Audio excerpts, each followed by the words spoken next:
An ce abu uku in ka kiyaye su a duniya zaka gama lafiya. Ban sani ba, ba fanni na bane, babu ruwana. Wallahi ka rike abu uku nan ka huta.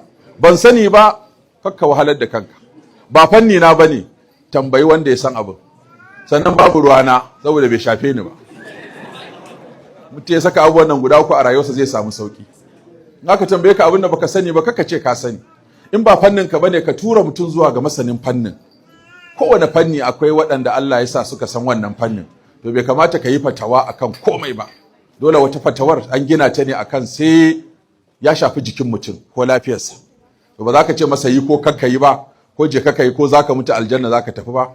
Dole ka tsaya tukunna ya samo fatawa daga wanda ya san abin da yake damunsa.